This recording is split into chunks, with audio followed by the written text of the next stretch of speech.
Okay. Hello and welcome to How Do You Drew? This is a Drew Barrymore podcast brought to you by thedrewseum.com. And sponsored by our friends at Positive Medium.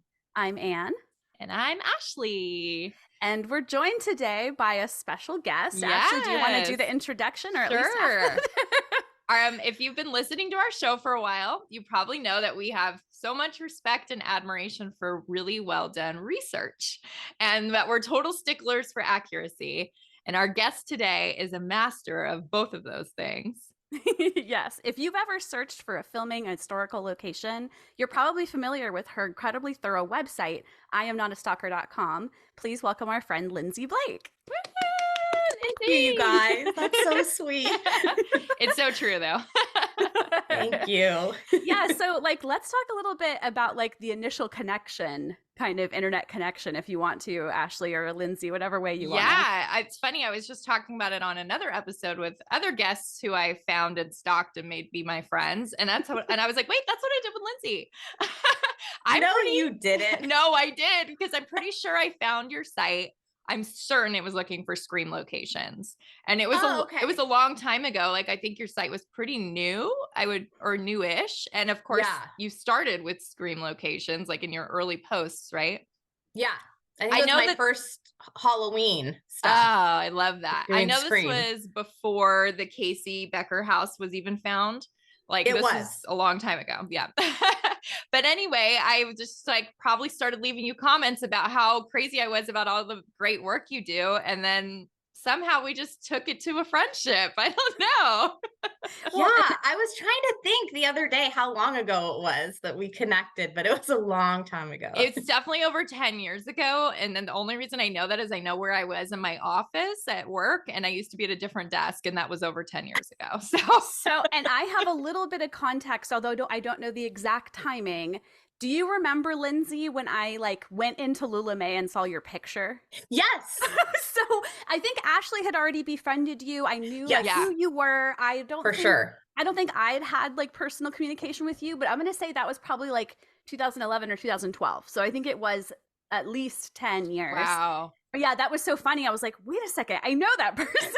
I remember you texting me and being like, don't you know this? She's I'm in the store and her face is on the wall. Actually, that was right after a big storm in Pasadena.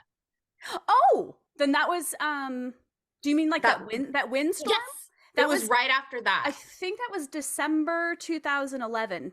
I was just going to say, as soon as you said 2011, I'm like, wait, that time that Lindsay, that we met up in person with our friends Katie and Jolena before the Matthew Lillard play in Burbank. Do you remember that? You came and met up with us.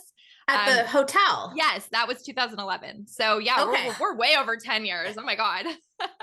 Time flies. It does.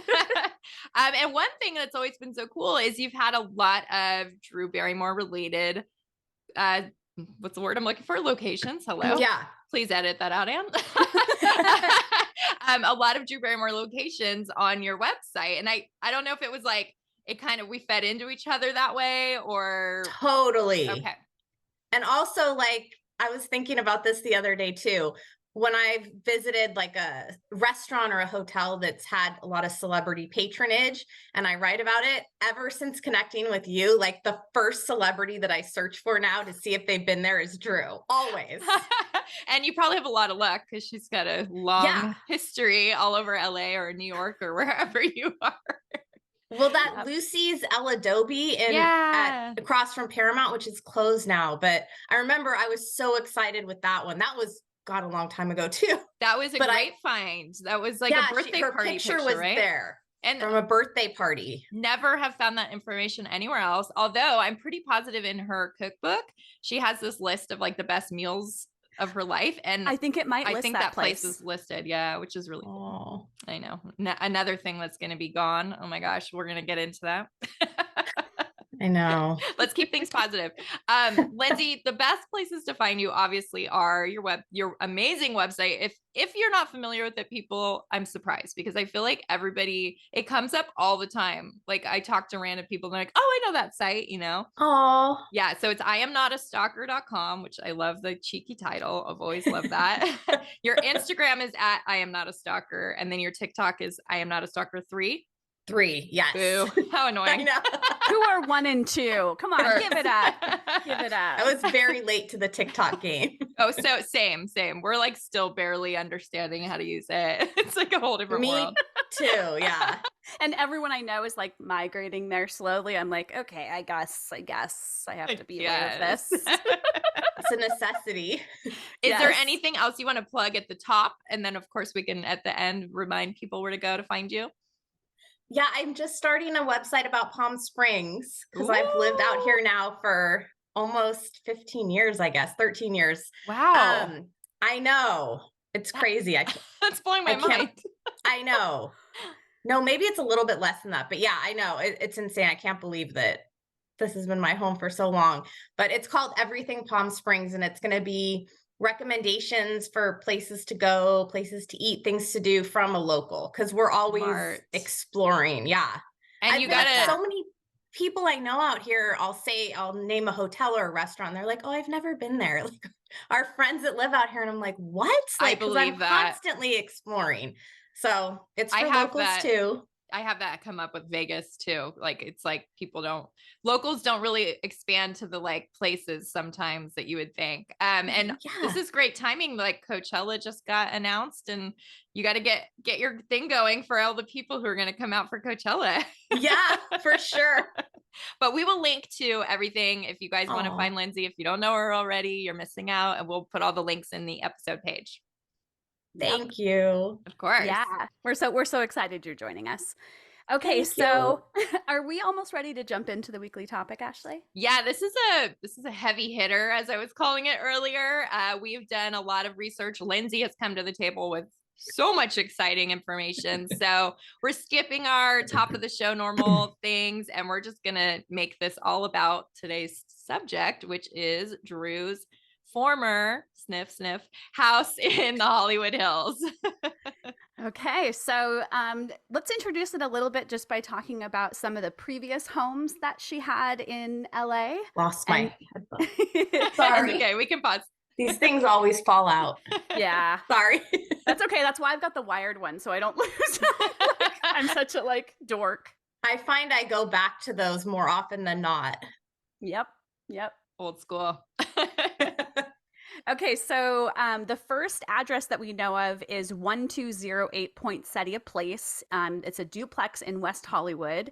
Ashley and I have briefly visited it, right? Yeah. We went right before the Wildflower book signing. And then, do you remember there was a girl at the book signing who lived in that house? There? Yeah, yes. She pulled her license out and showed Drew. It was crazy. It's totally crazy. She's like, I live in that Poinsettia Place, because the whole book starts like at that. That's where the book starts. There's a chapter, I think, called Poinsettia Place. That's crazy. Is that where she went when she kind of returned to old places? Yes. On her show? Okay. Yes, she does go out and I don't think they actually even let her in, but she's like behind the little gate. Yeah. Yes. But really tiny, humble duplex where she lived with her mom. You know, people think that because her family was in the movies that she has generational wealth, which is not true. There was no money left in that family by the time she came around. So they lived in a very small little duplex in West Hollywood. And she always talks about West Hollywood as where she started. Her roots. Yeah, her roots. Yep. And then once ET happened and they started having some money, Drew was the breadwinner of her household.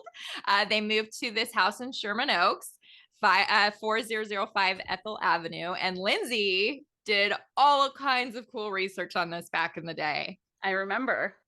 My friend Owen's the one that found it, actually. I think you had asked us if we could locate it.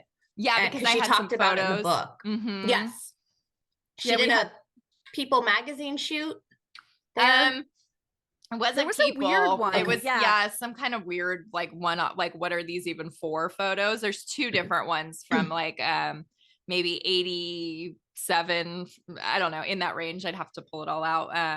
But I guess there is at least one photo in a later issue of People. The one of her in her bedroom, is that you're right. People? You're right. So, but that's post rehab, I guess, though, right? Because I was thinking of the teenage pictures, and that's what you were talking about, I think. But I think technically it was featured, but not as much as in the other shoot, I think. Yeah. But that was amazing. I remember you and me like exchanging messages, like checking the background. Like, this looks like the weird stairs. Remember like the balcony or something? And the house number is in one of the pictures, which was a godsend. Yeah, that's what I remember too, is that was like the way the way that I think the initial like street was found or something. Yep. Yeah. It was so very fun. And that's been altered. There's a third story on it now. Right. Oh, wow. I guess at least it looks the same though. Otherwise, yes, okay. The bottom floors look the same. Important. But I was looking to see if it had sold, because I wrote about that house, my God, like long ago. So I was hoping it had sold and there might be interior pictures we could compare. It hasn't sold, I think, since Drew sold it. It's crazy. Since Drew's mom sold it. That goes along perfectly with our next house. We were just talking about this. So in 1995, we believe that's when she bought it. I remember her talking about it. There was a house she lived in with Eric Erlinson, her boyfriend at the time, at 360 Martell Avenue. And it hasn't been sold since 2001. And there are no interior photos of it. So all that we've seen of this house was on this extra TV special that was done with her in 1995. And that's all we've seen of it. We've never seen any photos. It's like completely hidden by very tall hedges. And it's like this mystery. So one day I'm like, I can't wait till this house sells and we can see some photos. Yep. And then lastly, before we get into the main house that we'll be talking about, we have 9500 Cherokee Lane, which is sadly the house that burned down. She lived in the house from 1998 until 2001. It was featured in a really incredible In Style magazine article that I believe we covered. Yes? Yeah, we did. March 1999 was the issue. It's a good one.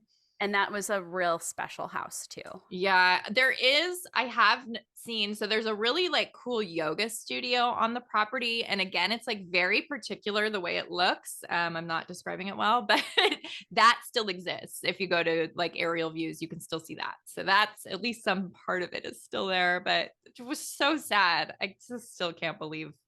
I wonder if she would have stayed there a lot longer if it hadn't happened. Because I think she did really love that house. But it's kind of crazy when you like think only 3 years. I know. Wild. Anyway. How did the fire start?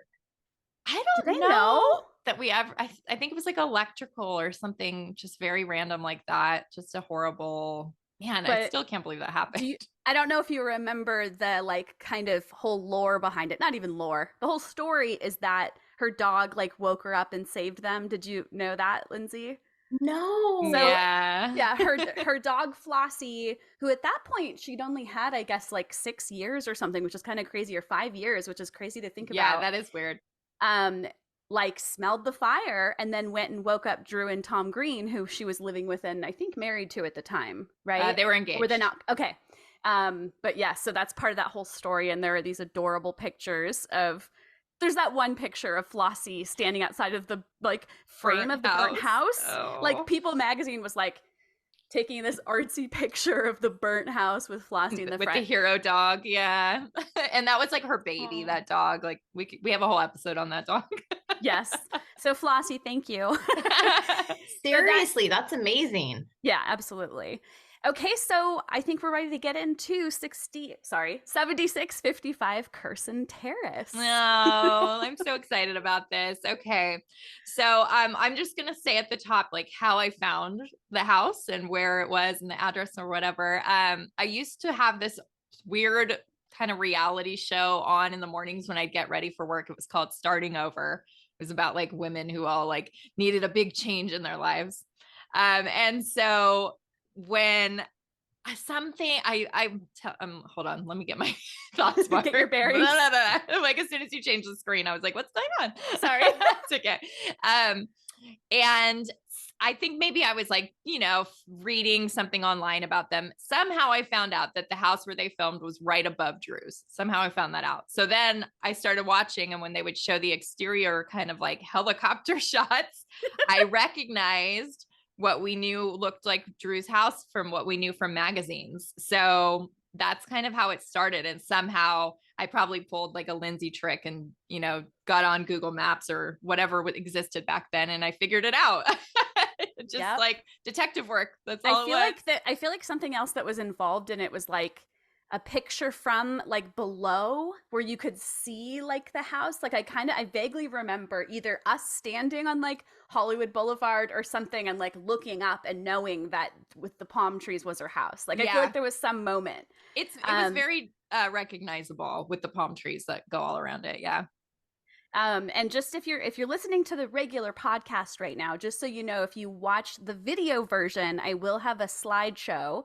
Yay! Many of the same pictures will be available on the episode page as well. But just so you know, there's kind of stuff to go along with the episode video version. Yeah, we're trying something new. Anne did an amazing job putting this together. So go watch. Yes. Okay. Looks so good. Thank you. Okay, so I'm going to go to the next thing, although I don't know if we're ready for it. Okay, no, this is perfect. Okay, so the house started to be built in 1955. It was completed in 1957. I was able to pull some really cool permits that had renderings of the house. They're like pretty like napkin scratch kind of style. But it's cool to see so like cool. Yeah, the original kind of thinking and like how we have two different ones to see like the little variation on the shape of the pool. It's really neat. I love stuff like this. Me too. This like we geek out over this. I think you do too, right, Lindsay? Oh my God. When the renderings and permits started being available online from Los Angeles, that was like a game changer for me. I know. I didn't even know until, well, I should have said at the beginning that the inspiration for me with this episode was Marilyn Monroe's house, her final resting house, if you want to call it that.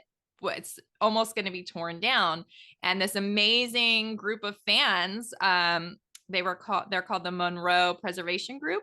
They worked really hard to get it declared a historical site. But anyway, so I like kind of started thinking about how we'd seen what Drew's house looks like right now and how like I wish we had done something because this house has a ton of history. And then I just went down a rabbit hole of like starting to do research and feeling like this would be a fun thing. And when I found out you could pull permits, because that's what I did. I started with the permits to see like, what are these people who have this house now trying to do? And then it just like exploded from there. Yep. Totally. I think too, because some of the permits aren't online, like that drives me crazy. You'll see a permit and there won't be a thing to download it. But I think if you go to like the LA permit office, you can actually see all the permits physically. Ooh, if we want to get really crazy. But we are not stalkers, just like Lindsay is not a stalker. No, not at all. We're researchers. Researchers. So the original architect of the house was a Raymond Stockdale, and he had some other notable projects that he designed. There's this like historic East LA bank and like a house. I recognized the bank when I looked at it, by the way. Oh, that's so cool. Yeah, I was like, I remember seeing this. It must have been close to where my ex lived because I'm like, I remember driving by this. That's crazy. It's neat. That's really neat. So we'll share some photos of some of his other designs if anyone finds that interesting. I thought it was fun to see. Yeah. And then Lindsay, do you want to talk about the original owner? Yeah, it was James A. Bauer, which you found on the permits. And so then I just started researching to see what his occupation was, who he was. And it turns out he was a developer. So he had I found a couple of newspaper ads that said a James A. Bauer development. So I love that stuff. So he apparently was building kind of all over LA at the time. Makes sense. Yeah. I find that a lot in researching houses that were built like in the 50s and 60s, and actually a lot in Pasadena, that these houses were built by a developer, and you'll see their names pop up as original owners like time and time again. Yeah, and that makes sense, I guess, because they bought the land, right? And they're building on it. Yeah, so it's like does it either have their name, or if they maybe at the time it wasn't as common to have like an LLC. Yeah, exactly. You know, that's what I was thinking too, because like the guy's name is just right there on all these permits, but now you don't see that. It's like all hidden away. Yeah. Yep. But we have answers to that too. Just you wait. So I think it's time to get into like what was so special about this house. I'm gonna go ahead and share the screen again. So give me a moment. and you'll get kind of a preview of what it looked like in 2018. Again, this is visuals for us who are recording and also for those of you who are watching. And we'll talk about later what these pictures are from because they're quite incredible. But yes, the interior, I mean, are there some pictures that talk about like what type of wood is used and stuff? I have no idea. I would love to know that. We could probably spend so much more time going really deep on research, but we pulled everything we could. I think I read that it was like mahogany. That one ad that I found that we'll probably talk about later where I wasn't sure it was this house, it says mahogany. Oh, cool. And I didn't know what mahogany looked like. Not a wood expert. Yeah, mahogany can change quite a bit. So I'm not a wood expert, but I worked in custom framing for a long time. And mahogany can look like cherry, which is like a lighter red wood, or it can be really dark. And in the pictures, the wood that I see is like varying colors. And it's really beautiful on the inside. Colors. So much wood. Yes. So much wood. Also in the pictures we're looking at right now, the house was painted white, which I think we have deduced happened around the time Drew's daughters were born. When or maybe even earlier. It's definitely was after 2005 because in 2005 it still had this like kind of orange color to it that it was when she bought it. But I love the white. I think it was really pretty. Yeah, it is really beautiful. Okay, so I'm going to go ahead and jump forward. This is Reese Witherspoon telling Drew how much she loved her house. This magical house, and it was filled with books and pictures and magical it's just how you think Drew would live, in like a magical space. And then there was like a little room you could watch somebody swim in the pool. Yes, it was pretty magical. I mean, it was. And it had such history. The Beatles lived there, and Elvis, and Berry Gordy, and Diana Ross would like have rendezvous with him in the driveway. The house had so much history. Radiohead lived there and recorded an album. You just always had something fun happening, and for the girls, it was magical. Could you guys hear it? I just realized. Yes. Yeah. Oh, you could. Whew, good. I would have said something if we could. Okay, good. I love that Reese kind of gave us. You good? Sorry. Okay. Yeah. I love that Reese kind of gave us an overview of what was special about the house. We're going to talk about the history in depth. I guess the one thing we pulled from Redfin is that it was about 8,500 square feet, which is pretty huge. And it was on a 1.25 acre lot with 4 bedrooms and 6 bathrooms. But like big, obviously I'm not downplaying, but not like monstrous, I guess. Like 4 bedrooms, I'm like, that's pretty normal, right? I don't know. Yeah. I don't know what you have next in the slideshow, Anne. I have the for sale. I pulled a couple of for sale ads because I think it's really interesting to see how those. Yeah, it's so fun. I do want to mention. So, like Reese said, there was this really special pool. The pool is very distinct. In fact, and a lot of times I could find, that is her house based on the way that the like stone around the pool looked. But it did have this underwater viewing window. I've heard about it a lot. I don't think we've ever seen like a photo that makes it make sense, but we know it existed. There's a bridge that would go over the pool that kind of had a couple different variations of it over the years. Supposedly there was a 50-foot waterfall at one point. We'll talk about where we got that info.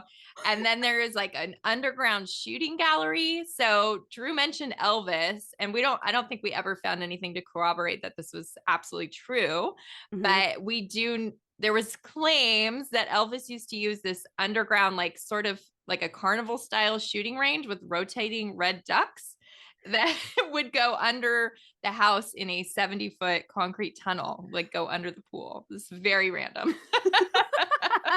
It really is.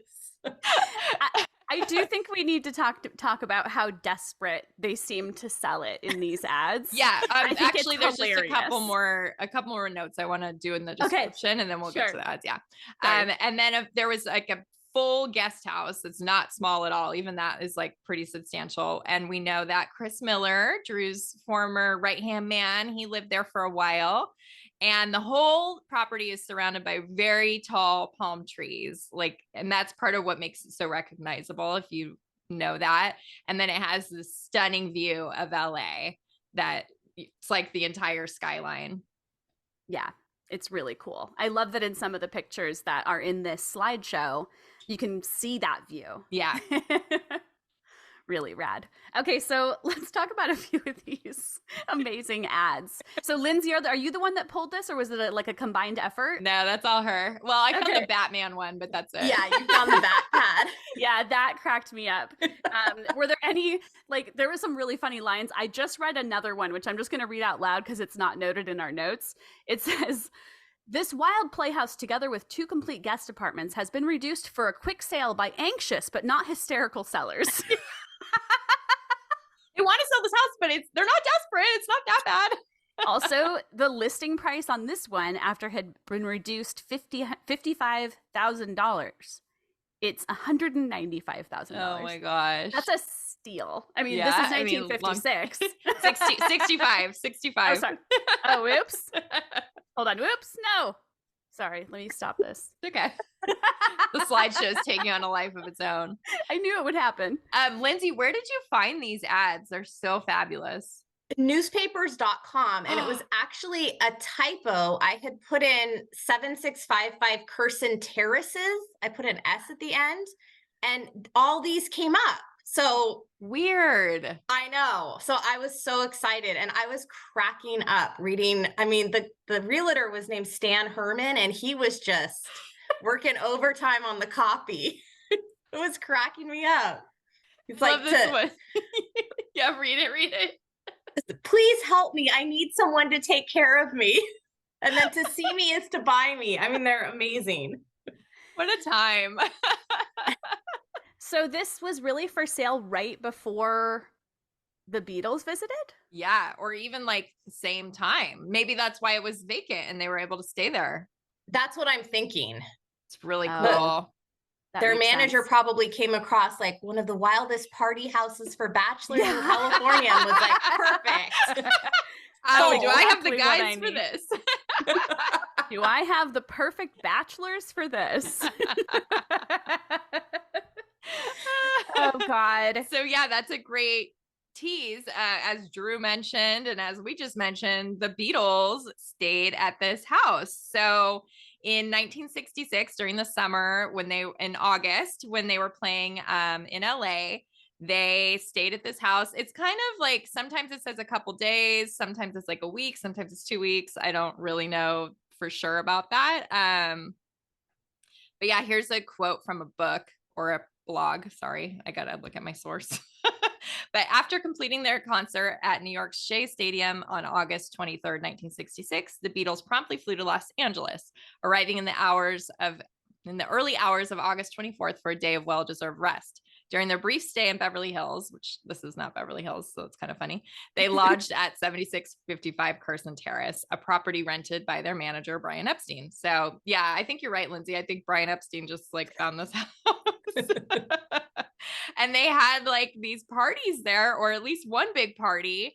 And the cool thing is, and Anne, I feel like you noticed this, David Crosby was at one of these parties. Yeah, so I think I was like randomly looking at some of the old pictures we had. I think until recently we only had black and white ones, but Ashley, you found a bunch of color pictures. But I was looking at them, and I think I just recently looked up an older picture of David Crosby or something because I recognized him. He's in kind of like a Freddy Krueger shirt. And he looks really different than he looked. Yeah, you wouldn't know that was him if you didn't know what he looked like when he was younger. Yeah, totally. And I pulled a couple more pictures. I really love, Lindsay, that you pulled this picture of Beatles fans climbing up the like the wild mountain side of the house. I'm gonna read this caption. I was so excited to find that. Yeah, this caption's too funny. Wait, hold on. What's this? What is the first word there? Indefatigable? Indefatigable. I don't know that word. Can't be fatigued, maybe? Yeah. There we go. Indefatigable. Okay, so that's the word for it. As teenager admirers of the Beatles virtually put quarters of the popular musicians under siege. Above are few of the admirers attempting to climb a hill to get to the home at 7655 Curson Terrace for a view of their shaggy-haired idols. It's just too funny. It's too good. And then it says later in it that they're going to be at Dodger Stadium that Sunday. So that was one of the shows they were doing during these. It's amazing find, Lindsay. Was that also from newspapers.com? Yeah, and it was the typo with Curson Terraces. Oh, I was like, why could I see us doing this? We're not stalkers. I am not a stalker. And I also loved that I found another picture, a black and white picture that's got George Harrison, David Crosby, and Joan Baez, which I was really excited about because Joan Baez was an amazing folk singer and so cool. And then we have I think you already showed it, but Paul McCartney walking with a yellow submarine that they put in the pool. Just amazing. I read they got that from a fan at the concert before. Cool. I know. Wow. I know. And we didn't mention it because maybe not everybody knows the history of Drew, but the cool thing about David Crosby being at her future house is that she lived with him for a while after rehab. Him and his wife were kind of sponsors to her. So it's all just very full circle. And the Beatles are her favorite band. It's just too special. It's really the Freddy Krueger sweater too. Full circle. You're right. And Wes Craven. Yep. I like it. I also love this photo of a couple of the Beatles, specifically John, playing pool because this pool table shows up in other things where the house was recognizable. So I thought this was kind of cool. Oh, okay. Yeah, so is that shown in our next thing that we're going to talk about, this movie? I believe so. I think so. Okay. Is that the one with the fight in the video? Yes. Okay. Yes. So if we're ready for that, this is the shots from it. So it was used as a filming location for a movie called Point Blank from 1967. So Lindsay, you found this, right? Ashley did. Okay. So I knew it existed because I think Beatles fans are real. There's a lot of really good researchers out there. So I think when I found some of the Beatles pictures, somebody else was like, hey, I also found out this house is in this movie. It's an action crime drama that starred Lee Marvin and Angie Dickinson. Looks very dramatic. Very much I watched, so. I was like, wow, this is intense. But it the does shots show of the house are cool. Yeah, interior and exterior and the pool. It's a really cool view of the home. Have you seen the whole movie, Ashley, or did you just find out about this? So I'm very tempted to watch it. I watched the trailer and I was like, I'm good. But the shots of the house, and I'm going to share a little clip. I pulled it from one that you had pulled just because it shows a little bit of the interior and a little bit of the exterior. I like that it's, of course, the original color, so it's got that orange tone. So let's see if I can start this.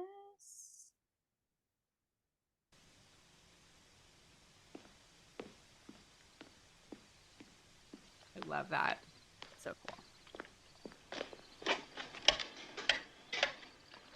You're a pathetic sight walker from where I'm standing, chasing shadows. You played out. It's over. You're finished. What would you do with the money if you got it? Wasn't yours in the first place. Why don't you just lie down and die?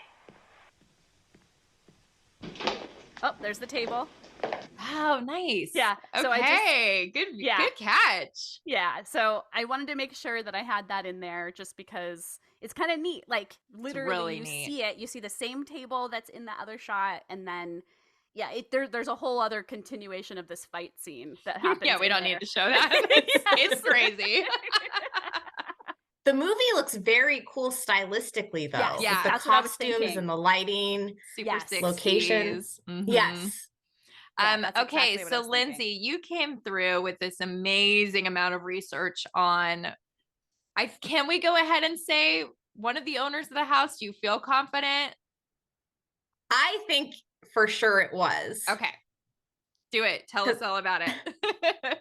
So apparently it was Berry Gordy's first LA house that he bought when he moved from Detroit, where he established Motown. He moved to LA in 1968, the fall of 1968, and bought this house. I am 99.9% sure. I wish I had been able to find a letter or a contract or something. And I searched everywhere through auctions, through books.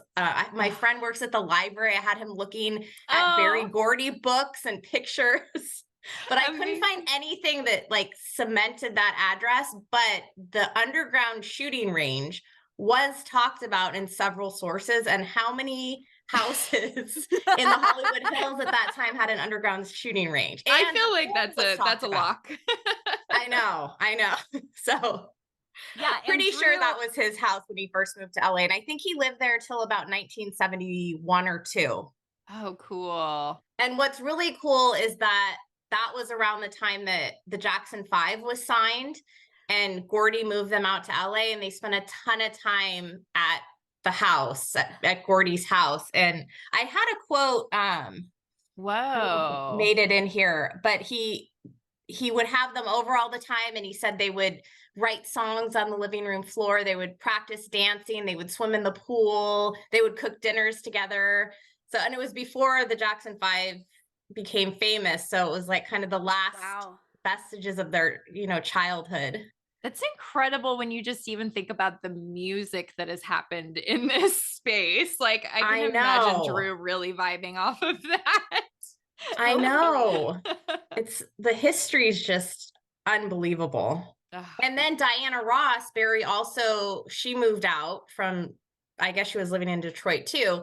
And he moved her out and rented her a house right down the street. So she was there all the time. And then Drew even said they rendezvoused in the driveway. Yeah. I went down a little research thing, cause I think we found something that said they were married. Somebody left a comment somewhere. They weren't married, but she had his child, excuse me. She had his child, and they didn't tell that it was his for years and years and years. Yeah. I was like, whoa, all kinds of scandal going on here. Yeah. Wow. And I found a newspaper article or a few about Barry's daughter, Hazel. He had her 17th birthday party at the house, the Curson Terrace house. And it was a big to do with all these stars. And Diana Ross came very briefly, but she was pregnant. And so she about to pop pregnant. So she didn't want to stay very long. So she made a brief appearance, but that was his baby that was under wraps. I know. Maybe we'll find photos from that party eventually. That'd be so cool. There was one in the newspaper, but it was just a shot of Barry, Hazel, and then 2 other people, and you couldn't see you could see palm trees. So, okay. But nothing that was distinctive. I know. Eventually it'll come up. I know. We'll find it. I know. And then we don't really know a lot of what happened in the 70s or 80s with the house, really, right? Or what do you have, Lindsay? One thing I forgot is that Barry bought the house from Tom Smothers of the Smothers Brothers. Oh, that's funny. Yeah. So he owned it prior to Barry getting it. Did he buy it based on those crazy ads, you think? That's what I was wondering. Or I was wondering if he sold selling it. Yeah. Yeah. I was trying to figure that out. And I was looking at Smothers Brothers biographies and pictures too, and I couldn't find anything with them either. Incredible. Just mentions he lived in the Hollywood Hills in a bachelor pad. So it's tracking. This crazy bachelor's pad. Right. Okay, well, the next note that we have, unless you have more about that, Lindsay, would be this cool Rat Pack TV movie that you found. Yes. And did you find this because I think somewhere along the line, somebody got their wires crossed and they said, oh, Frank Sinatra used to hang out at this house, right? Yeah. And you had said you wish you could verify that. So I was kind of Googling the Rat Pack and Curson Terrace, and then somebody made mention that it was used in the movie The Rat Pack. And I was like, oh my God. So that's how rumors get started though, right? It really is. That's why people like us care about getting things right. But then I started to wonder, did they pick this house because the Rat Pack really did hang out there? But I couldn't find anything corroborating that. So I don't know. The people who produced the movie. I know. I was thinking about that, and I was trying to find production notes, but there was nothing for this. I guess because it was just a TV movie. Yeah, it's from 1998. Ray Liotta plays Frank Sinatra. So it's for a TV movie, it seems kind of big budget, right?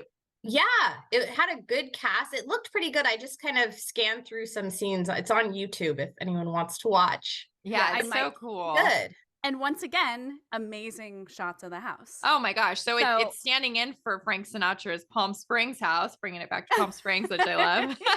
Right. Yeah. And it plays an important part of the story. I mean, it's used kind of throughout the movie, but the big climax of the story which happened in real life, is that JFK was going to stay at Frank Sinatra's house when he came out to Palm Springs for a weekend. And Marilyn Monroe was coming too. It was a big to-do. And then Bobby Kennedy got really upset because of Frank's ties to the mob. So at the last minute, JFK backed out and he wound up staying at Bing Crosby's house out here. And Frank was livid. It was like a big issue for him. But in the movie, they show him building onto the guest house, like a whole second floor. And it's crazy. The set design, I mean, they went to town. It's crazy. That picture blew my mind. So cool. Yeah. So they show him building that wing and then he had a sign that said Kennedy stayed here this weekend. And then when he finds out he's not going to stay, he takes a sledgehammer to the whole thing. Dramatic. And do you have a little clip queued up that shows the house? Yeah, I do. Oh, I want to say too, I think the picture showing the stairs, isn't that the one that you showed earlier? It's like a matching angle with those awesome sliding glass doors. Yes, I think so, actually. Oh. Here, we'll just real quick. I'll pull up. There's a picture of the staircase in here, and we can compare. So it looks like Drew kept a lot intact, which is I think she did. Yeah, I think she did. You guys see that? Yeah, that's the other side. Yeah. So that would be like looking at it from the opposite way.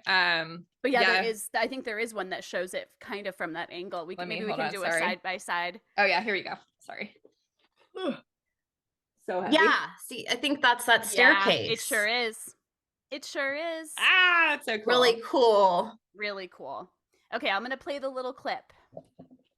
Let's see if it queued up where I wanted it to. Look, George, I don't want to be Charlie ungrateful here or anything, but how about just a piece of rye toast? Don Cheadle as Sammy Davis Jr. Yeah, so cool. Look George, at that. Stop calling me Mr. Davis, all right, baby? All right, Mr. Baby. Such a great view of the house. And here on the second day of 1960, Senator John Fitzgerald Kennedy is... Yeah, I was excited to see all these shots. They're amazing. Love it. I love that you found this. I was so when they came up in the notes, I was like, I'm going crazy over this. So neat. It's really neat. I love it so much. The following year, so this is a find by our friend Brian, who is a Drewbie, longtime friend of ours, and he just maybe a year or two ago, he sent me a message. He's like, I think this is Drew's house in this music video. So this is the band Lit and their music video for the song Ziploc. And it utilizes mostly the pool, but you can definitely see like an interior room and the driveway and the gate in the video. Mm-hmm. They built this like performance stage on top of the pool. There's synchronized swimmers in it. And randomly, when they show the gate in the driveway, Blink-182 does a cameo where they're running by naked. Yep. I didn't pull any clips from this because I didn't want to assault our ears with like 1999 pop. But it does have a lot of really cool shots of the house and particularly really shows the view. Yeah, so it really does. It's quick shots. Like I took a while to get this screenshot because I really wanted to show that. Yeah, so I thought that was really cool, and it's so recognizable, like you said. Like there's so much about like this, even just this angle of the house where somebody's diving into the pool. Yeah, looks so much like one of the angles they used in Rat Pack. Like, I know, it's like that chimney and like the eaves of the roof, if that's the right term. Like it has these little like notches on it. That was always how I used to recognize it in things. I would look for those notches. Yeah. And none of it's changed since the Point Break movie. I know, which is wild. Point Blank. Yeah. I did that in the notes. I'm like, that's funny. I was doing it too. But it's just all intact from 1967. It's amazing. And then Drew preserved it for all those years. We'll talk about later what yeah, because we are up to the time where Drew purchases this house. Dun, da, da, da. I love it. So April 2002. So as we'd mentioned before, that she had the house fire in 2001. And then really briefly, we didn't even get into it because she barely even lived in this house. Her and Tom Green had purchased a house on Fryman. And I mean, I don't even know if they lived in it, to be honest with you. And then they split up. So as soon as that happened, that's when Drew went and found this house that we're talking about today, our Curson Terrace home. She bought it under the name Palms Trust, which I always liked because, of course, the palm trees all around. I've seen different amounts for what she purchased it for. I've seen 1.1 million. I've also seen 4.35 million. What did you find, Lindsay? Did you see anything about that? I didn't. Okay. And that's a big variation. Yeah. And she purchased it from a man named John Bowab, who was a theater and TV director. And I looked at his IMDb, and he directed a lot of sitcom episodes in the 80s and 90s, like way too many to even mention. That's interesting. Big stuff too. Like known very stuff. known. Yep. Ashley, I was going to ask you, there's a part in the Hollywood True Jobs, I think, with Chris Miller where he's like shopping for a house for Drew, but I'm trying to think if that, I guess that would have been Cherokee Lane. No, she lived in Cherokee in that video. That's interesting. It's before the house fire, but she already lived in the house. Huh. God, we got to see that again. There was this really cool special on E, Lindsay. This is how we learned about who Chris Miller was. It was called Hollywood Jobs. And they had a segment with him when he was Drew's producer. And it's like him at her house, and he goes and runs these errands. It's like incredible.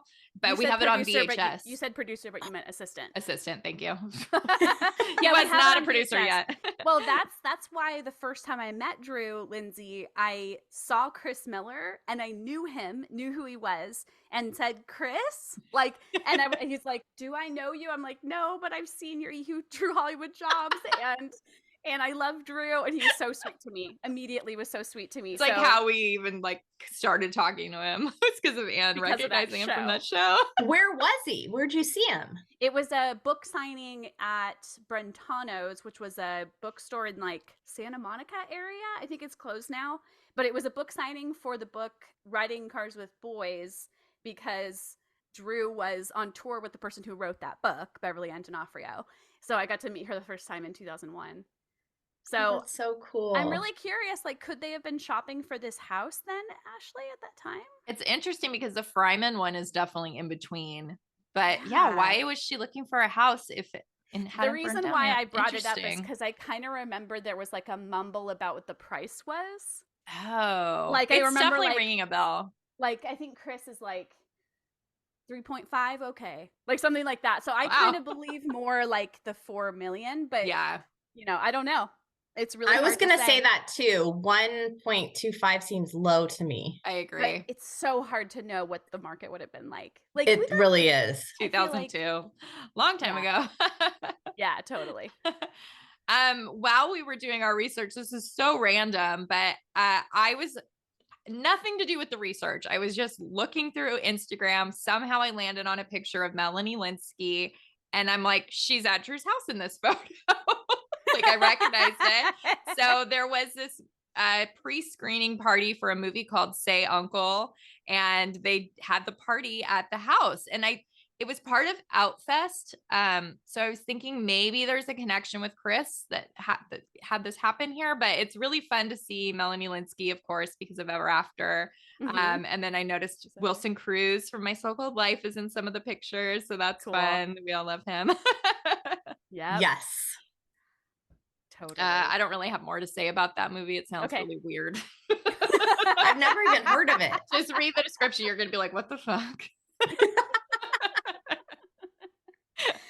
Okay, so we've got some good movies on this one. The Point Blank and Say Uncle. So yeah, one of the next things I kind of want to take the lead, talk about this, but not because I know a lot more about it. We mentioned there's like this musical connection with the house because of that, Jackson 5 thing. Maybe that's kind of cool. Radiohead recorded an album in the house in 2010 called King of Limbs. In the liner notes, they actually thank Drew. It says, "Big thank you very much indeed to Drew Barrymore." And I think that kind of sent people like, why was she thanked, right? Yeah, that was definitely part of it. But there was like some like rumor somewhere, like somebody figured out hey, I think they're recording at Drew Barrymore's house. And other people were like, what are you talking about? Like somebody must have been in the know. So there was like little rumblings. I found like tiny little snippets here and there while I was trying to like really pin this down. Yep. And I just noticed, I think there's maybe sitting in front of those sliding glass windows in this picture. The view in the background, definitely. I was like, that looks like Drew's house. Yeah. Yeah. And I'm guessing this other picture we have of the pool, is that the wrap party? Yeah, it's some sort of party for it. Yeah. Okay, so a blog talked about this wrap party. They said they were giddy seeing Beck, Salma Hayek, and Danger Mouse chatting around the same pool where Dean Martin and the Rat Pack used to hang out. Again, there's like another person just kind of saying that. Whoops. The producer Nigel Godrich said, in Drew Barrymore's living room in Los Angeles, it's just Tom and I, and it's like we've got all these songs. Well, we don't have very many songs at all. Drew very kindly allowed us to. This house was amazing. It was like everyone had stayed there. The Beatles stayed there. I think Hendrix was there. Again, another like, we don't have any proof of that. And then he says, a really amazing place. And it said, we found a picture of George Harrison holding a yellow submarine in a tub. Again, I wonder if that's like, hey, I want to see that. Picture. Yeah. Yeah, but if there's like actually one of like George Harrison inside in a tub, cool. And it says very kind of Hollywood vibrations of all the stuff were there. That's so cool. I love that. Yeah, that's really, I think it's really neat. It's so confusing. Like why? It's so interesting to me. How the rumors get started. Well, and how did they even end up doing that? Like if it was the end of 2010, that was when she was in Alaska, but it sounds like it was in the beginning of 2010. So I have no idea why. But it also says it's only like a few weeks. Yeah. So, maybe she was just like, I'll stay in the guest house, or who knows? Maybe she was like, who would she have been dating in 2010? Was she dating Justin then? No, I think it was right before Will. So kind of in between. I don't know. Okay. It's very interesting. I would love to know why it happened, but it's so cool that it did. It's really neat. Yeah. It's this, I looked up, I was just like Googling the album, and it's not a very well-loved album amongst fans. I'm not super familiar with it, but I still think it's really cool that Radiohead was at Drew's house. Amazing. Yeah. It's just another cool moment in history for this home. Yeah. And then one of the coolest things, Ashley, if you want to introduce the magazine house party photo shoot from 2012. We've talked about this on the pod before. So they actually did it in 2011, but it was for V Magazine's spring 2012 issue. And basically Drew invited all of these bands over, and I don't have the list in front of me, but it was a lot of different bands. We go listen to another episode if you want the details. But they basically had this house party at her house, and it's just everybody hanging out inside, outside, in the pool, jumping off the roof. And then Drew's very frequent collaborator on videos, Omar Lagda, did this great behind the scenes video where you can see a ton of amazing images of the house. Mm-hmm. Yeah, totally. So we have some neat ones, of course, that were printed in the magazine that we're kind of sharing for us to look at. I pulled one of the ones, that black and white shot of the people jumping into the pool is from Omar's video. I have a couple more pictures here that are just really neat. So in a ton of them, they're hanging out on the roof. Yeah, that was definitely a big part of the photo shoot. A lot of people are hanging out on the roof and jumping off the roof into the pool, and a little nutso and hedonistic. But Drew liked it. Yeah, totally. I pulled a fun clip because it's fun seeing Drew in like photographer mode. Yeah. And so in the clip, and the video is amazing. Ashley mentioned the video by Omar. Definitely check it out if you haven't seen it and you're a fan of Drew. But here's a little clip. Here's a little part of it.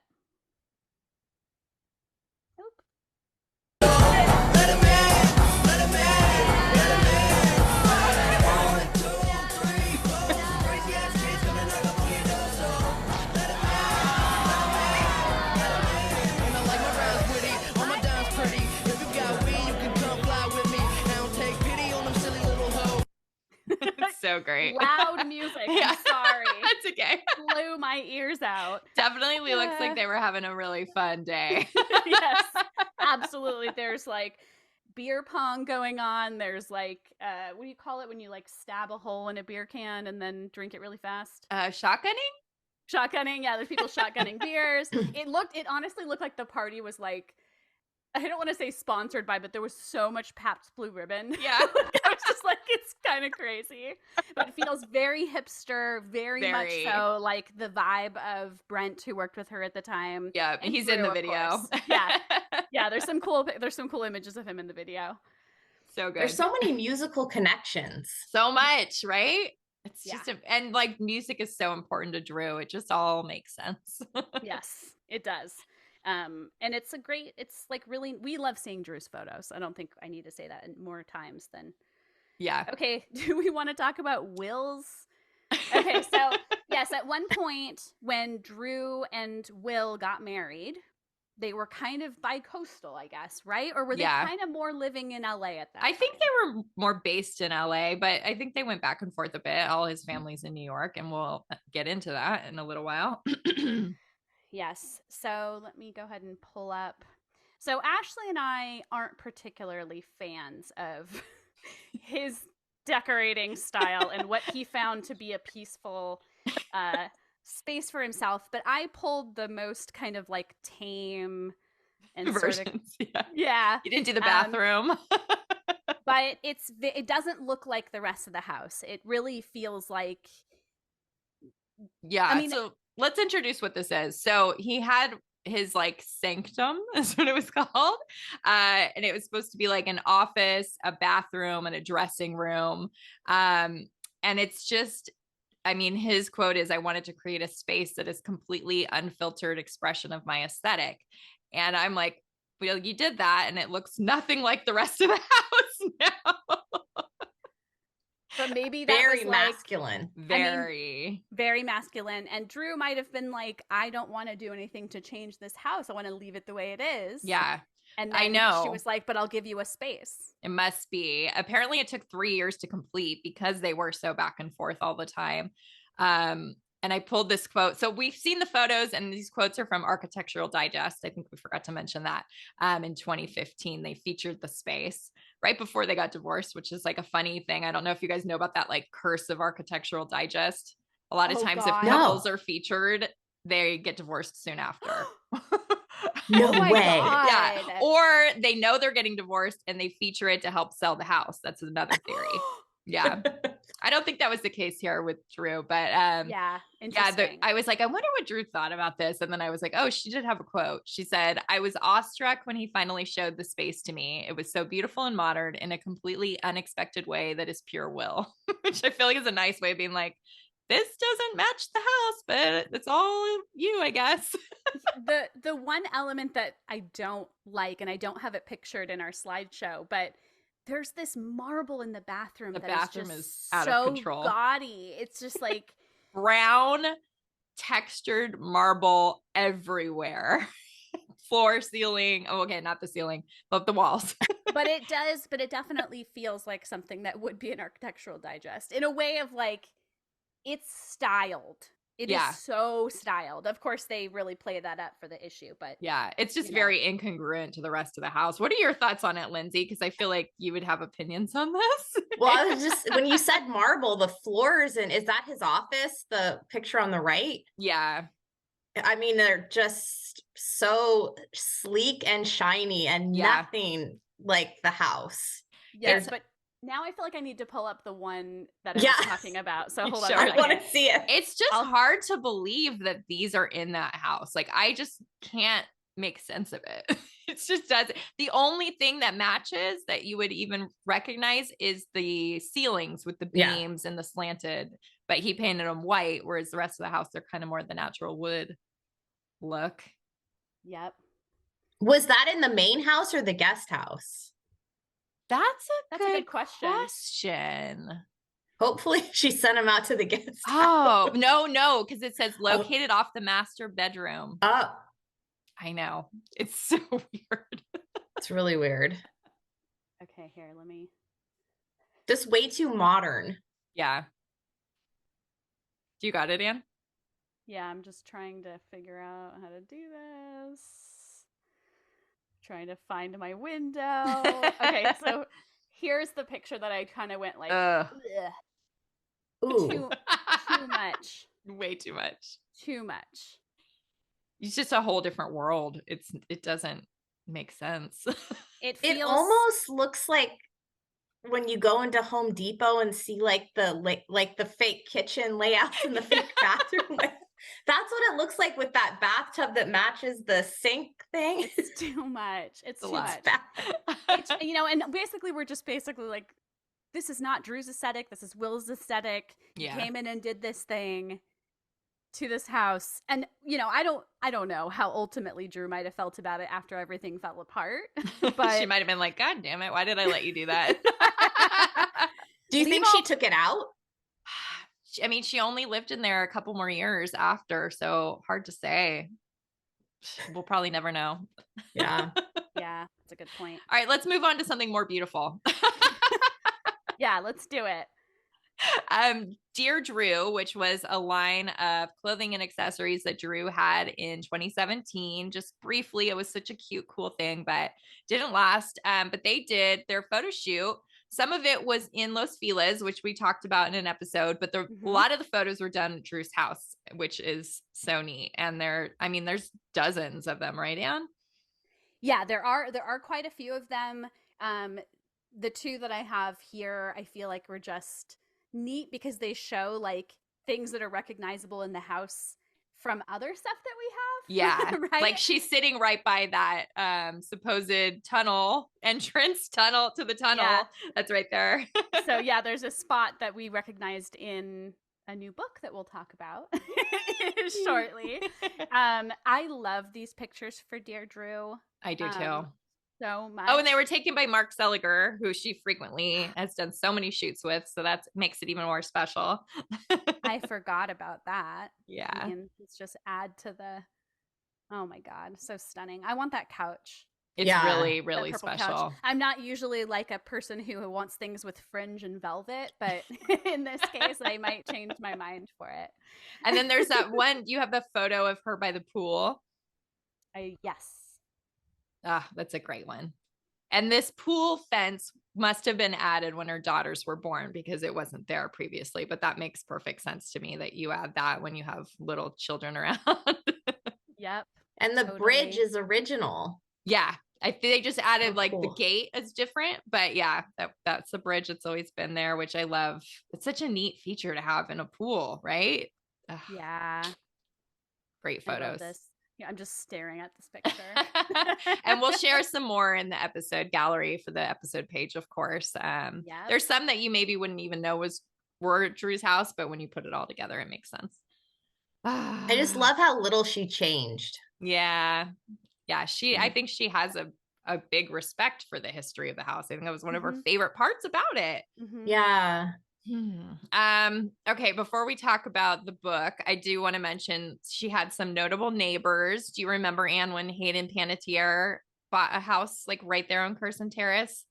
It was definitely reported somewhere. I don't think I remember who that is. Oh, okay. Why would you know her? She's in Scream 4. Okay. What is she known for? Do you know, Lindsay? What's her now I'm blanking too. Heroes, yes, that TV show. Yes. Okay, I've never seen it. But anyway, I don't remember that. I know at but some I do point remember they talked about it together. I don't remember where though, so maybe cut this out. I sound uninformed. I was gonna say, there were those pictures of Orlando Bloom walking his dogs. Yeah. I just remember that they ran into each other on the street. Yeah, and that is in that neighborhood. It is that neighborhood though. I think it was within the first few years of her living there. The funny thing is they were printed in a tabloid and the tabloid didn't identify him, but it was so obvious it was him. We recognized him. So he might have lived runs there into too. Random guy. Yeah, basically. Yeah. I think maybe their dogs were getting tangled or something. It's I almost want to find it. I'll find it. Okay. And then Jeremy Renner and his business partner, Christopher Winter, apparently purchased a $7 million spread on Curson Terrace in 2013. I didn't like the word spread in there. Well, and it also sounded sort of weird, what they were going to do with it. I guess it became, Curson Terrace is suddenly becoming a popular, trendy area to live. I found a whole article about it. Oh. Well, Jeremy Renner's a big house flipper. Okay. But he, prior to making it big, he and a friend, a childhood friend, were buying houses and fixing them up, but he would do all the work himself. And he's still like on his house, he's done a lot of the work himself of remodeling. He's one of my favorite actors. So cool. I've listened to all his interviews, but he's really hands-on with stuff. So I wouldn't be surprised if he actually did stuff on that house that they bought before. I'm assuming they sold it. Is it sold since? I don't know. It was bought in 2013, so probably. But he lives in the Reno area now, and my grandma used to live in Reno. And so if you go onto like Yelp of Home Depot and Lowe's in Reno, I'm really such a stalker. No, he's in pictures there. Like he's always shopping, and Walmart too. And people will be like, ran into Jeremy Renner, and there's like pictures of him taking fan photos, selfies all over on Yelp. I love it. All the home improvement stores. And I was like, next time I visit grandma, I'm just going to park myself at Home Depot. We're not. But I love because he's so, he's so talented at it and does so much of it himself. I think it's just so cool. Look how you bring the info to us. This is so great. Thank you. I love him. He's such an amazing guy. You're a Renner head. I'm trying to think like what's that? All right. Should we talk about? Yeah. So one of the coolest things that we just found out about, thanks to Lindsay, thanks to my former boss, he found it. Oh my gosh. So it's this book. It's called Beyond the Canyon, Inside Epic California Homes, which love the title. And it's a photography book by Roger Davies. It was published in November 2022. So it's wild that it took us this long to find out. Just a little side note. How much longer it would have been. Oh my God, right? Yeah. I do want to say a side note about this photographer. He also did the photos for Flower Home and Flower Kids in 2019. Cool. So that's really special. But in the book, Drew does the foreword, which is like, we should have known about this. Yeah. Is there any part of it you want to read? Oh, that would be smart. Why didn't I make notes about that? He did say that she was the only person that he asked to write it. Like he wanted her for it, which is so cool. Is it short enough that you could read the whole thing? No. Okay. No. I'll read this first paragraph. It's really good. Okay. So Drew says, there's nothing Roger Davies cannot do with the camera. His lens takes us into a hybrid of reality and fantasy in these extraordinary homes, details, and curiosities. Through his eyes, we see everything from grand exteriors to intimate interior moments in every little corner in between. Oh, good, Drew. Love that. It's very true, though, in these pictures. Oh, my gosh. So not only did Drew write the foreword, which would have been neat enough on its own, but thanks to Lindsay and her former boss, we found out that he had taken photos for Drew as keepsakes for her right before she was going to move out of the house. And we'll get into that. But so, yeah, there was no intention for these photos to be published. These were just for her. Apparently there was like the pencil marks with the dates on the wall showing her kid's height changing. And I wish there was a picture of that. Know. I mean, I'm assuming there is. It's just hers. You know, yeah, like, I mean, it says, I think it even says in here that he took like pictures of the pets there, all kinds of stuff like that. But yeah, when we become Drew's archivists, we'll be able to see the rest. Exactly. Like, when, not if. When. Okay, so can I kind of sneakily introduce one of the most exciting parts of this? Oh my gosh. Well, yeah. So there's a lot of photos in the book, and we'll share those. But we had a mini heart attack or three when we were looking at these. My heart attack hasn't stopped. I'm still, it's what's keeping me warm in these Maine winters, really, is this ongoing heart attack. I just need to have like surprises every once in a while and then I'll still live. Okay, so let's just kind of take a step back for a second. So when the book was discovered, Lindsay, did you find an Instagram thing, or Ashley, did you find that after hearing about the book? Lindsay. So my former boss at Dirt, where we write about celebrity homes, I reached out to him to find out if he knew if this house had a Berry Gordy connection. And he wrote back to me, Roger Davies said that Berry Gordy used to own it. And I'm like, who's Roger Davies? What are you talking about? And he sent me the Instagram post and I was like, what is this? Like, this is amazing. So then I sent it to Ashley. And I flipped out. And I got like some like wild excited texts from Ashley. And I barely looked at it. I barely looked. Like I instantly sent it to Anne without even like, I hadn't even zoomed in on any of the pictures, I don't think. Okay, so I don't even know how to introduce this. But basically, Ashley told me, I think a picture that we gave to Drew is hanging in her old house. The family tree one. Yep. So recognized one, right? Yeah. So there were actually three things that we gave to Drew. I loved when you noticed the bottom one. We'll talk about each one, but you were like, I recognize my work, like your framing work.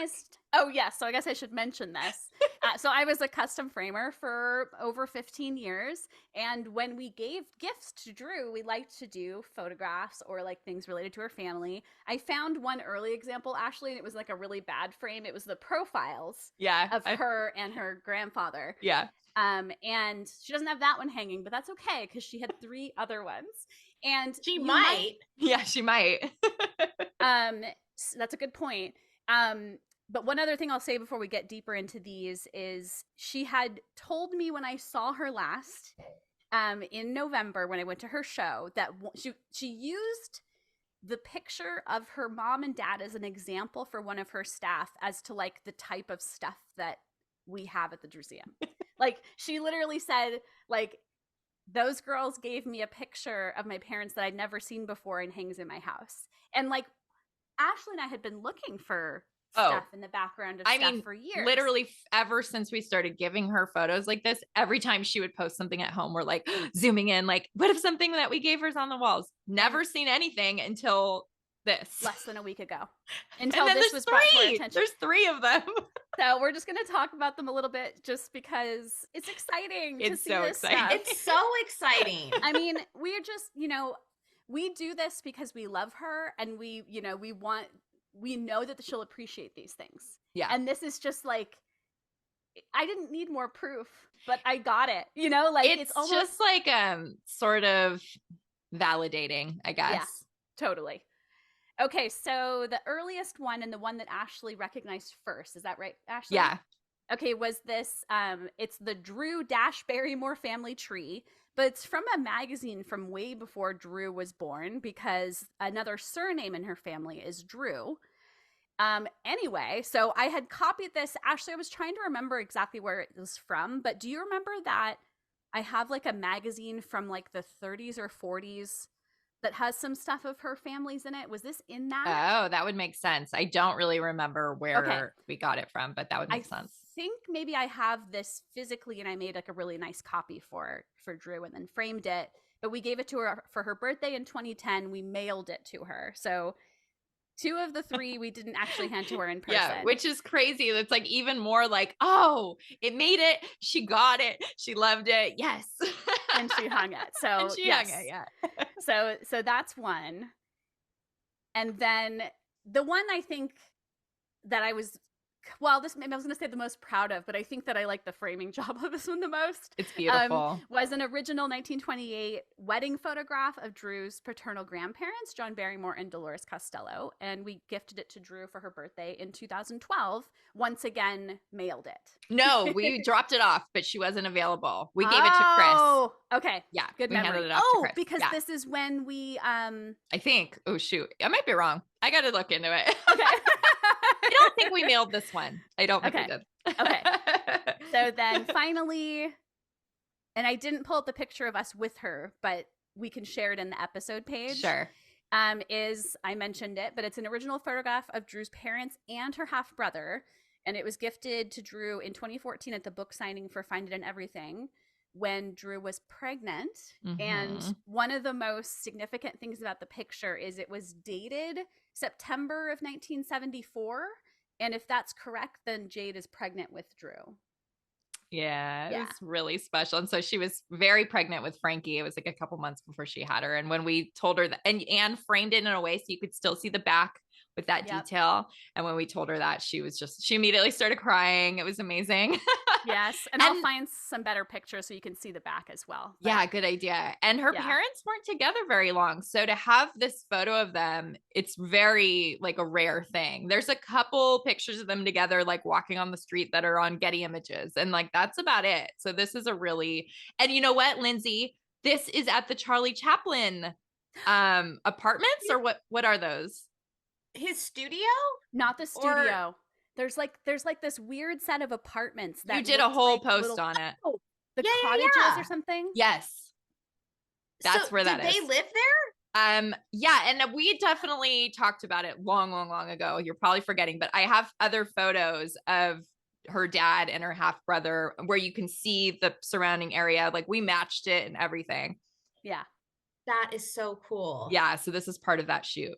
And it's really an amazing picture. Like both of her parents had, like, it's a very clear image of their faces. It's beautiful. You can kind of see, like, I feel like her dad looks like mischievous in a way. Like, yeah. I don't know. It's really incredible. Just notice how cool his shirt is. It's so 70s. So great. But so yeah, great. This is like mind-blowingly cool. I mean, mind-blowingly cool. I'm so happy about it. Yeah, we literally, like, I'm dead. Like I said. And just for it to be your beautiful framing work, you know, that she didn't like take the photos and go like, this frame sucks. Let me put it in a better one. You know, it was like ready to go on the wall. It's just so special. I mean, you guys are a part of her house. I know. And I'd like to think that all three of them are still hanging in her current house. I hope so. Oh, I'm sure. She mentioned at least one, like, within the last few months. So I don't think she would say that. Yeah, I don't think so either. So I guess we should talk about why there is no this house anymore.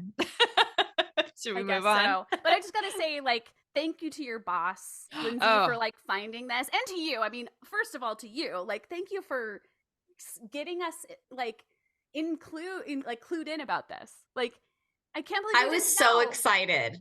I just assumed you guys knew of the book. So when Ashley messaged me, I was so excited. And it was just this like gradual, like, thrilled about these photos existing. And then like, wait a minute. And I think you said one, and then I was like, I think I see two other ones. Like, I'm pretty sure. And then I was like, oh, maybe one of the John Barrymore pictures too. But then I was like, let's not get too crazy. Because I know that there was another one at some point that we gave her of her grandfather, because it's the one that we got from Leonard Maltin. That's right. Yeah, you know who Leonard Maltin is, right, Lindsay? Yeah. So shit, we'll have to go find what photo it was. There was one for sale on eBay that we really wanted, and he won it. But somehow we were able to know it was him, right? We didn't know it was him. Somehow we were able to message him and be like, we really want to give this photo to Drew. And he like gave it to us. Oh my God. He mailed it to my house, and then I like framed it and we gave it to her like shortly after. My recollection is it was like a 5x7. We're gonna need to figure that out. Why don't we know? I don't know. It's like she sent, I think she might have like showed me the email and we're like, it's Leonard Maltin? What? How random. I wonder why he wanted it. I think because he's just like film historian, you know? Yeah. But it definitely made me wonder about like, oh, maybe he has like a collection of like classic film stars. Probably. Anyway. Is he alive? Like, is there anything else you can give us? Drew? Yeah, is he alive? I feel like he passed away for some reason. Yeah, well, he might have. Hold on. Are you looking it up? Yeah. No, he's still alive. Okay. We always like accidentally called him Milton. It was an inside joke. Anyway. I think that was me. I kept calling him Milton. Just you random. Guys gave her a picture of her dog too, right? Yes, of her with her that dog that rescued her from the house fire, and the dog's brothers, so Flossie and Templeton, when they were puppies, when she'd gotten them in 1996. Yeah, that one she was gave her in person, crying. Oh yeah, I remember. We still have to find that one on the wall. Yeah, but like, I'm just anyway. Yeah, enough words can't be said about our gratitude for you leading us to this, and our gratitude to Drew for including us in her beautiful wall art gallery. Absolutely. Well, I'm so excited that the connection was made. No. Yeah. If you guys hadn't asked me to do this podcast, I mean, you could have asked me to do a filming location one. You know, it's like, so it was meant to be. I knew in my heart this was where you needed to be with us. I'm not kidding. This is where we wanted the most dive in. And Ashley knew, she felt the draw towards the book that was somehow in your direction. And she was like, what? It's all connected. The universe is helping us along. All right. Should we get to the sad stuff? Yeah. Yeah, I guess so. Okay, so Drew sold the house in July 2018. She sold it for $16.5 million. So go, Drew. And I don't care how much it was. I know it's not worth it, but to what we had as an unknown buyer, because it was just listed as Hillcrest AB LLC. But Lindsay, again, coming in with the info. Again, it's my former boss. He works for Rob Report, James McLean. If you ever want any celebrity home info, head there. Nice. But what did he find out?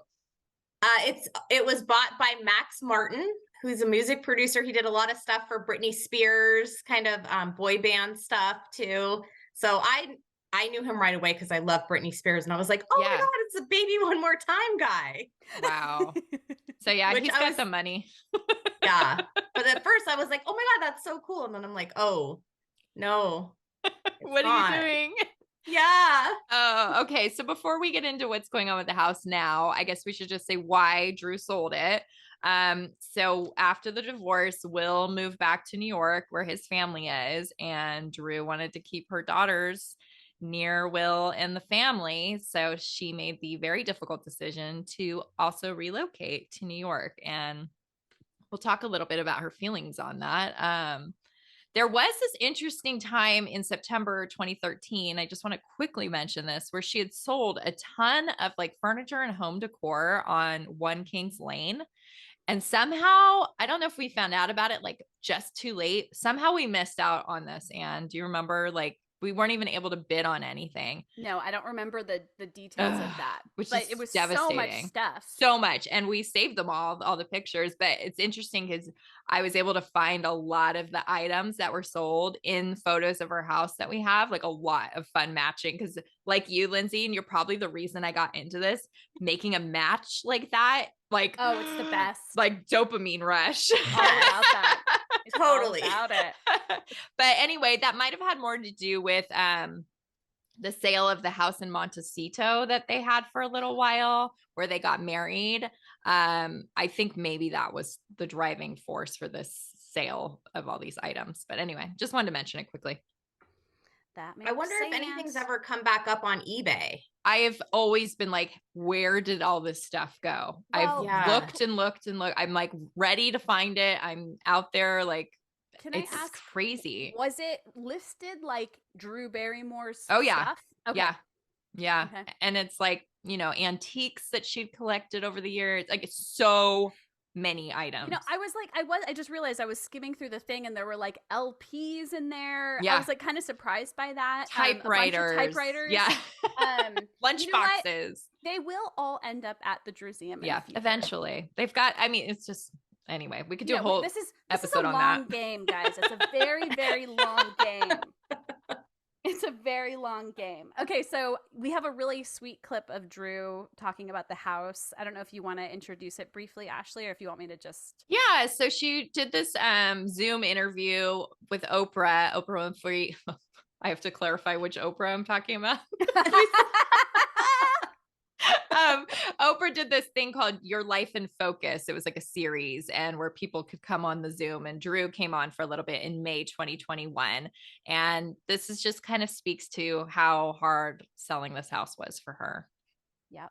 And I pulled this clip for us. I had to sell my home in Los Angeles, which is where I carried my children through the threshold from the hospital. And this was the home, I swear, I would come out of feet first. It was the home I built for myself. I had had it for 20 years. It was the home I swore would be my kids. This was my childhood bedroom. And when I had to sell that home in order to move to New York, it was as hard as the divorce itself. It was like I was giving up. I was doubling down on the giving up of the dream. what I realized is, like your problems, which will follow you in any geographical location, so will your home. As long as you are with the people that you love. Life changes, things happen, plans change. Control has to have a sense of humor. And that home, I've now figured out what the definition of home is. It's wherever we are. It's wherever I am with my kids. Which is why she has that tattoo on her arm that says home is where we are. It's so bittersweet. Yeah, she's talked a lot about how she feels about not having this house anymore. Yeah. And that sums it up beautifully.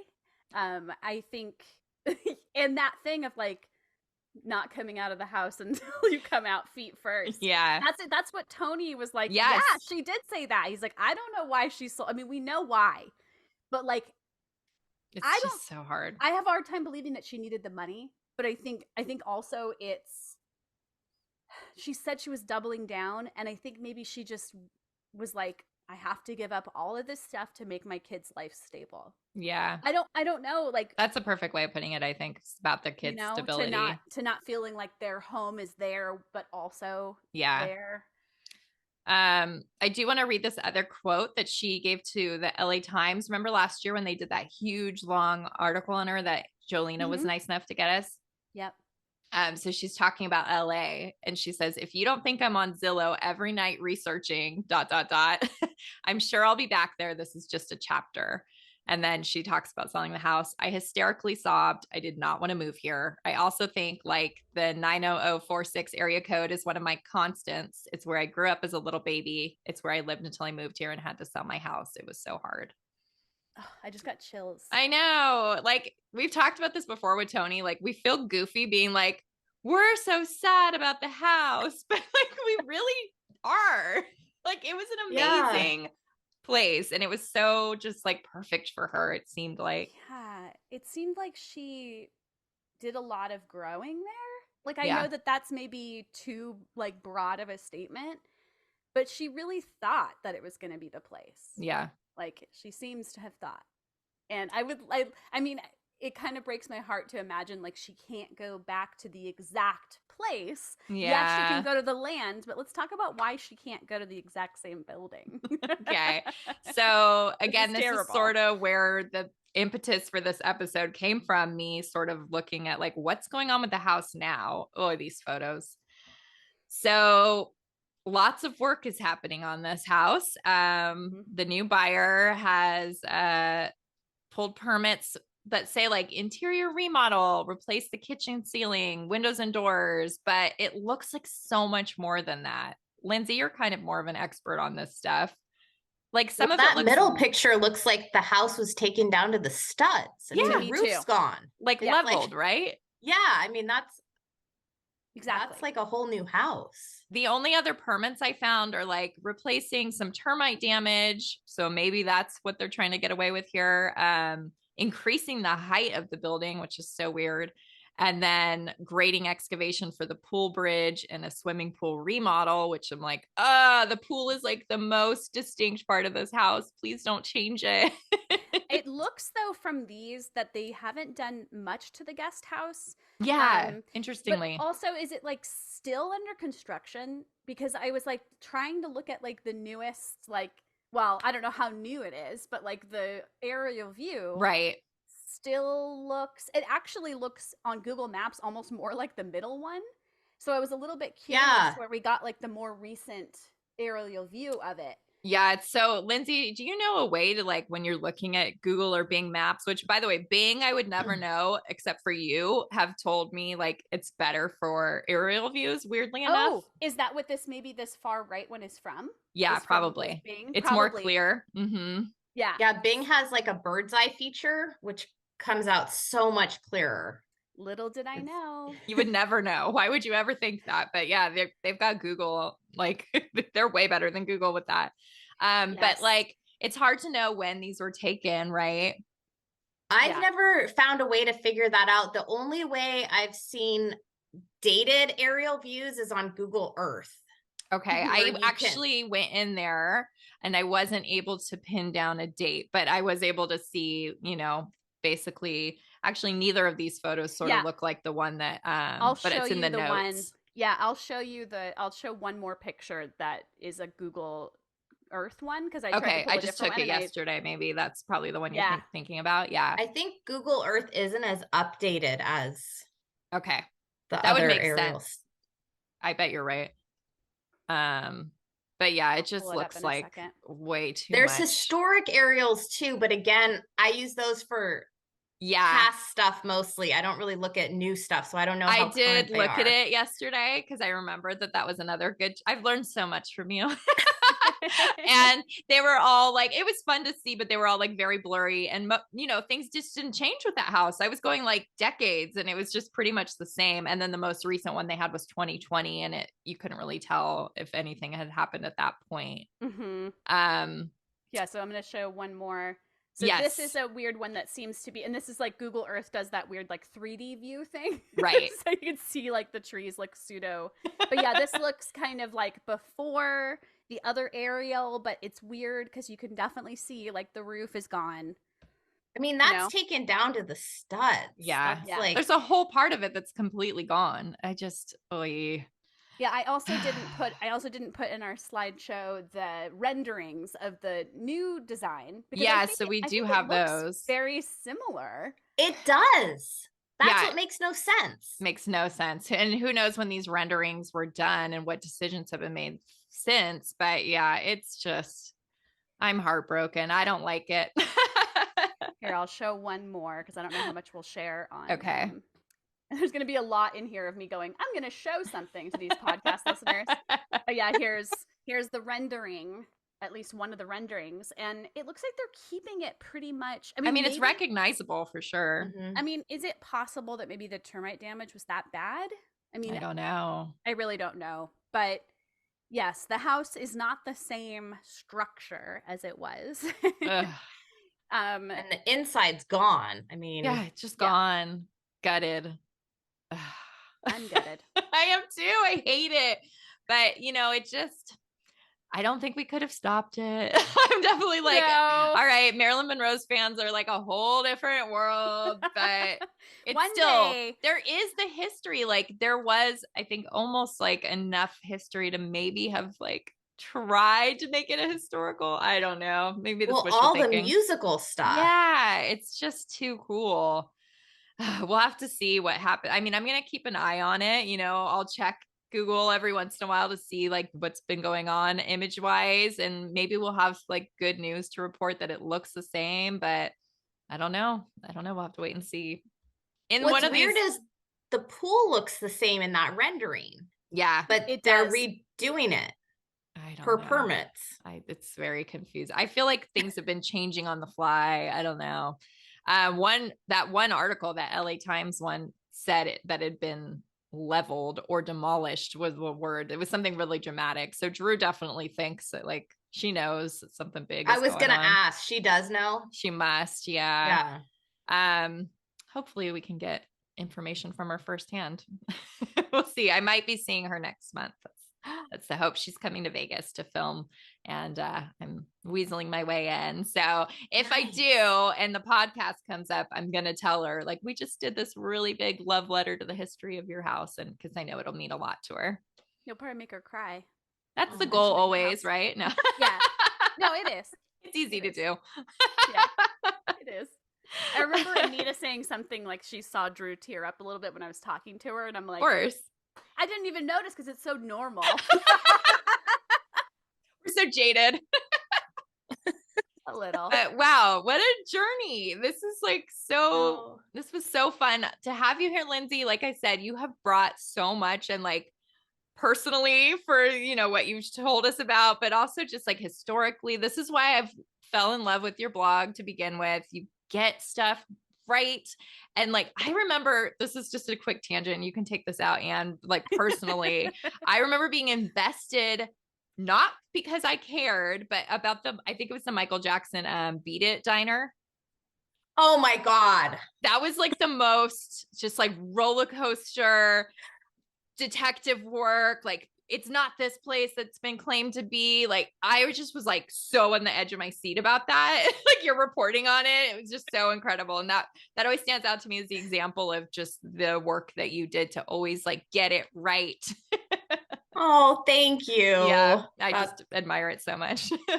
It's so important to me to get it right. So that means a lot. Thank you. I'm the same. I mean, I constantly call out Drew for getting things wrong. I mean, I'll say right now, she did not have that house for 20 years. She's exaggerating like she usually does. 16 years. Right? Is that the math right? Yeah. Don't ask me to do quick math. If my listeners know anything, it's that you can't ask me to do quick math. And I always would get it wrong. I'm like, 35 years? Yeah, that's true too, right? She's like, 20 years. That sounds right. I'm the same way. I'm like, carry the one. Yeah. When it becomes a carrying over, it's like, shit. I cannot do years either. Yeah. Like figuring out ages. I don't know what it is. I feel very lucky that for some reason my grades, what grade I was in, lined up with the year. So like my first grade was 91 to 92. Oh, that's a great shortcut. Was 92 to 93. Yeah. I love that. Yeah. And then it worked. Well, actually, I think it was anyway, doesn't matter. But that was something that always was like, I still have to do the math of how old I was, but like, I know what grade I was in a certain year. And it helps me be like, oh, if a movie came out, I'm like, well, I was in 5th grade. So yeah, I probably saw it when it came out, or no, I was in 2nd grade, anyway, that's when it's handy. I love that. Anyway, enough about math. So yes. I want to say so again, cool. Like, thank you to Lindsay. Everybody who's listening, if you're not familiar, you go have like a deep dive on her website, IamNotAstalker.com. You will not be sorry. You're going to have so much fun and you're going to find out so much cool, interesting information about every like location under the sun, it feels like. Thank you guys for having me, especially on this one. Like, it just turned out so special. Thank you for doing all the work and like coming here and being with us for almost 2 hours talking about anytime. If we do like a filming location kind of thing, we'll have you back. And I will do one more little thing. I'll just mention on our website, thedrewseum.com, we have a locations page of where Anna and I have been lucky enough to go. And probably 90% of those we know about because Lindsay located where they were. So another big props and thanks to you for that. I've learned about so many from you though, because you had a couple doppelganger ones on your site. I just love it. the movie she shot in Vegas. Now I can't think of the name. Yes, Lucky You. Yes. You had the diner and a couple other things. So when I was in Vegas last time, I hit all those places up. Yeah, that's right. Oh, so I learned from you too. It's a great collaboration flowing both ways. Yes, definitely. And Anne used to stalk for me after I left Pasadena. That's so cool. Right. I think like at least once I maybe took a picture of the like coffee shop, or was it? Yes, it's right. It's right by the Halloween house. Yes, yeah, from Lady Bird and a ton of stuff that coffee shop was in.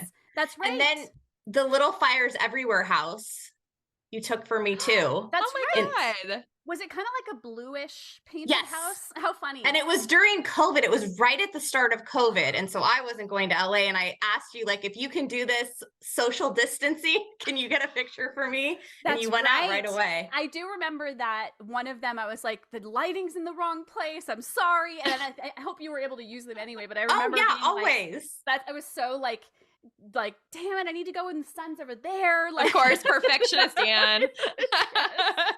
No, they were perfect. That's so great. I was happy to help. Like, I didn't even remember that I did it. That's how I was like, I was probably so like, of course, like, Oh, I didn't know that. That's really cool. If you ever need any like rural Maine locations. I was just about to say. Lindsay's already like got her little catalog. What's in Maine? Probably, I mean, I don't know. I know Stephen King wrote his stuff here, but was it filmed here? Oh, that's cool though. Yeah. Actually, Anne, you do need to go find that house where Drew's photographed in front of before the Firestarter premiere. Is it in Maine? Is it like his old house? Yeah. That's right. One of these days. Okay, we're getting off. We're gonna end this. This is a long episode. Lindsay's interested. Yeah, I'm like, wait, what is this? Oh, yeah, sorry. You're gonna have to like dive into like Stephen King. Yeah. Well, like his house, I'll just say really quick, like his house, people know where it is, and also it like has like a gate that has like bats on it, and maybe it has like his initials on the front. Yeah, I'll send you a picture of Drew outside of it when she was little. It's very like I feel like that spooky. one might be a different house, but maybe really? it's not. Yeah, I can't remember, but the one he either lives in now or like goes to write, like I've read that people have met him outside, that he's like friendly when people come to visit and he's there. I mean, he just has like major Maine like pride, right? Yeah. But I don't know how, like I don't have like personal experience, you know, with that. But yeah, he's a Maine guy. Is it even anywhere near you? Like not at all, right? I haven't looked it up. Here, I'm gonna pull up this picture. You're gonna like this house, Lindsay. Let's see if I can figure out how to share screen. And obviously you can cut all this out, Anne. Where this would be good for haunted Hollywood. Yeah, I think you're gonna like this for that. Gosh darn it! How do you share your screen? Why is it so difficult? Why are we all so bad at Zoom? You know what I've always wanted to find, and it's out here, is the house where Kevin Williamson wrote Scream. Yes, it's in Palm Springs. It was his friend's house that he was at. That is a great idea. And he said it had a bunch of windows. And that's what kind of spooked him, because he felt like anyone could see him, which kind of reminds me of Drew's house in Scream with all the windows. Yeah. That must have been the inspiration. Yeah, that's what I'm thinking. Oh my gosh, how do you share the screen, Anne? I cannot find it. So annoying. Click on, if you can't see it, click on the word more. Which I don't even have that. Why? Why? I don't understand. It should be so simple. Oh, there it is. Oh my God. Okay. And I made you a co-host, so you'll be able to share. And Ashley, since I'm cutting some of this out anyway, we're going to do our outro. Yes, right we now? have to do that. But here, can you see this, Lindsay? Oh, wow. That's his house. I thought that was Disneyland. It does kind of look like Disneyland. Oh my God. And then hold on, there's one but more I think over it's here. his old house, because I think, but there's a caption in People magazine. Oh, there's another good one. That is a cool house. I think it's in Bangor. Is that a place, Anne? Okay. Yeah. Yeah, here. That one has a caption. The it's in another language. Bangor. Bangor. Okay. Yeah, that's how, well, I feel like every time I say it slightly wrong, because my coworker's actually from there. Oh, here we go. Like, do you mean? Yeah, there we go. In front of the sprawling Stephen King mansion on West Broadway. West Broadway. So yeah, you could find it easily, I bet. We should just do like a Google Street View and find it. But also, also, I think whatever, like, people know where his house is. It's like a known thing. So I'm wondering if it's this one or not, or if it's a different one. A different one now. That was the in gate the 80s. is not there in there, but if it is still that house, then now there's like a gate with a very distinct. All right, we or can if it's like a big property, it could be. Yeah, could be set back. Yeah. Yeah. We'll have to, okay, this is your next October assignment, Lindsay. I'm on it. All right, let's do our outro. I have to pee. Okay. I'm having so much fun, but okay. All right. So thank you everybody for tuning into this episode that was really like a love letter to this part of Drew's life that was so important to her, that we've always really understood the value of it, the importance of it. And then the history that we got to uncover was just such an added cherry on top. So thank you everybody. If you liked this, rate, review, subscribe. Where is our newest Apple Podcast review? I haven't seen one in a long time. If you leave it, we'll read it. Come on. Our Instagram is at How Do You Drew Pod. We'll share some photos from this. And then we also have the Instagram at Drewseum, where we do other Drew related content. And don't forget to visit our website at howdoyoudrew.com, hosted on the drewseum.com. This episode has lots of visual aids. So either make sure you watch we'll probably upload it to YouTube at some point soon. Yeah. But yes, we'll have an episode page that will be a robust one. So make sure you check that out. Also, make sure you sign up for our Patreon, also at How Do You Drew. We are working on some special things for that. As we teased before, we'll be doing a what did you call commentary it? Track. Commentary track for a beloved movie. And don't forget to send listener mail to howdoyoudrewpod@gmail.com. And before I take us out, I want to make sure we plug Lindsay one more time. Yes. Find Lindsay at IamNotAstalker.com. I Am Not a Stalker on Instagram and on TikTok at I Am Not a Stalker 3. And also, thank you again, Lindsay. Thank you. And thank you, Thanks everybody. for having me. Yes, it was a joy, absolute joy. Such a pleasure. That's the word I was looking for. Yeah. And okay, everybody, we'll see you next Tuesday. Thank you.